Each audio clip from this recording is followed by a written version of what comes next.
Okay, tignan po natin ang aking paghahanda ng pagkain ng aking mga halagang aso, si Summer at Winter. Ito po, mga dog food. Mix ko po sa atay ng baboy. Yan.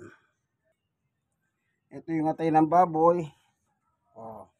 Nilagalang yan, may asin. Ito naman yung pampapis. Kay Winter, bata siya, papis siya. Ayan. Ito naman yung kay Summer, matanda na. Organic po dito, organic. Yan. Yan po ang kanilang paghahanda. Ito naman yung lalagyan nila. Yan. So, ito, dahil hindi kasya dun sa lalagyan, bumili ako kapon. Ito yung sobra. Ngayon, bibigyan siya tatlong takal. Papis ito. Sa papis. Kay Winter. Ayun, tatlo. No, tatlo po. Yan. Ayun, ito naman si kay Summer. Ito, isang ganyan. Yan. Tsaka kalahating dakot. Yan. Ngayon, ang gagawin ko po dyan, sa pagkain nilang yan, ay kailangan ibabad muna natin. Ibabad sa konting tubig. Para mo matanggal yung yung kung ano man yung alat. Kasi po, hindi maiwasan yan, may alat yan. Kasi nga, nakapreserve. Yan. Kailangan, ibababad dyan. Yung dalawa na yan, bababad natin yan. Yan. Ito. Konti lang ang tubig, huwag masyadong marami. Mabasa lang sila Basta mabasa lang. Yun. Tapos ganyanin mo sila para madaling sumiksik sa loob yun, basa ng tubig. Nakakatulong po ito na yung dog food, matigas kasi ito Kumisan nga kaya ang ginagawa nung isa, kumisan linululok na lang sa tigas Yan, ibababad yung ganon para lumambot ng konti. Ganyan po ang aking ginagawang paghahanda sa pagkain ng aking mga haso. Si Summer, ito, kay Summer, papis siya. Ito, di kagaya ni Winter, may matanda na. Ito. Kaya kapon nagtanong ako, 1 taon daw at kalahati, kailangan papis food pa rin. Ito po, ito lump with apple. Ito naman, organic. May gulay. Yan. Yan Pag nakita nyo na po nagkulay na yung tubig niya. Yan. Makikita nyo na po yung kulay magbabago. Yan. Itatapon mo na. Itatapon na po pag nagkulay na. Yan dito, sasaling ko dito yung tubig. Yan.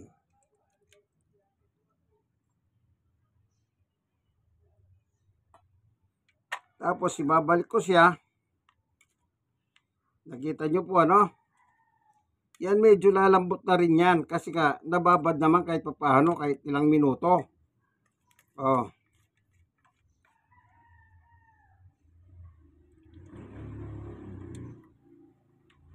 Yun. So, tabi muna natin. Ito naman. Para kay Summer naman. Para sa pagmatanda, kahit matigas. Siyempre, matanda na. Kaya na niyang nguyain yan. Eh kung minsan no, dahil binabad kong ganyan, hindi na niyang inunguya. Nilulunok na. Ayan. Ganyan po ang paghahanda ko ng pagkain.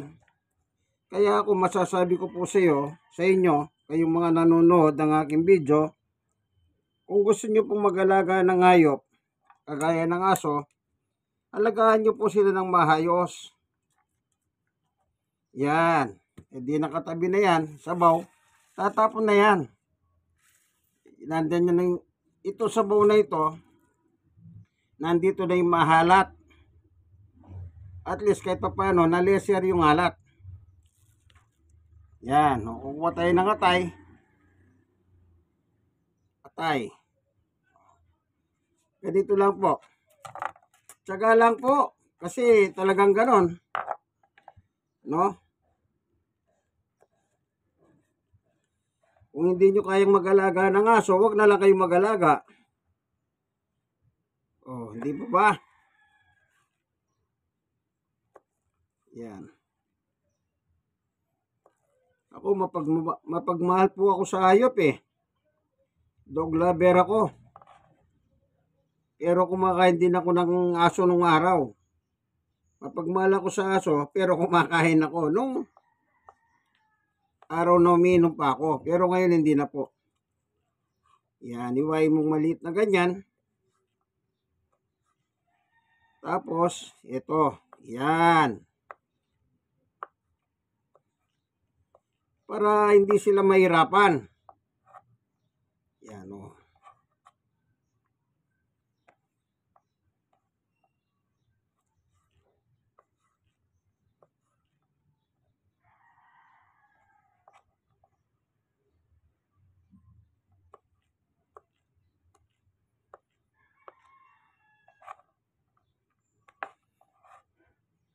Ayan, mix na, no? Ganyan lang po.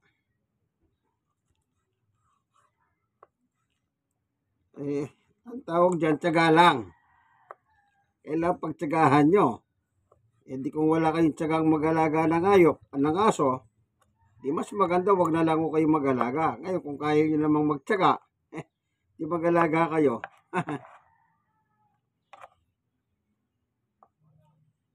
Ganun lang po, ano? Yan.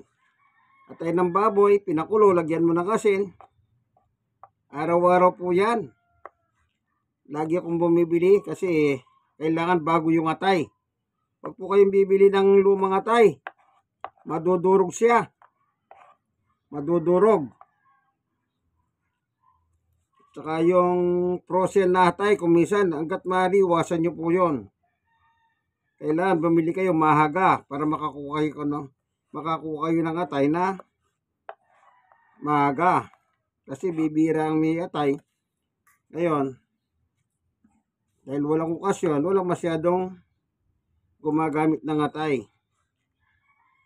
Kaya binili ko po ito kanina, bumili ako kanina, halagang 120. Yan.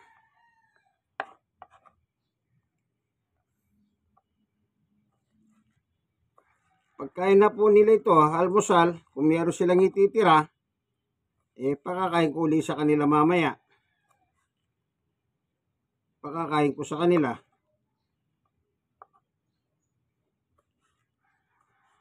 Sa gabi, wala nang halo. Diretsong dog food na. Bago sila matulog. Yan. Mix nyo lang pong ganyan, no? Yan.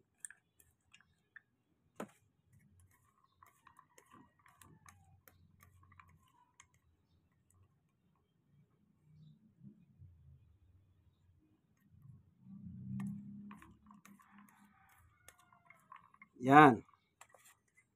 Yan preparation po ng pagkain ito sa bata, si Winter. Kasi papis siya, 5 buwan. Ang pagkain daw po ng papis, sabi nung napagtanungan ko, is about 1.5 years. Sabi ko matagal pala. Ito naman sa summer, matanda na. Organic food. Yan.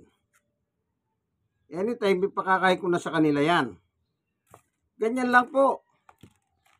Araw-araw ang paghahanda sa kanilang mga daily food. Hindi ko sila pinakakain ng tira-tira. Ang pinakakain ko sa kanila, puro ganito. Kung walang atay ng manok ang binibili ko. Yan, atay ng manok. Kailangan, nagpapalit-palit din naman. Baka manawa yung inyong aso. Kaya yan po ang aking may papayo sa inyo, ano? Ang pag-alaga ng aso, alam nyo, ang aso, best friend yan ng tao. Kung best friend mo yan, edi alagaan mo siya. O hindi ba, kapag meron kang kaibigan, best friend mo siya, parang ang turing mo sa kanya kapatid, di ba? Oh.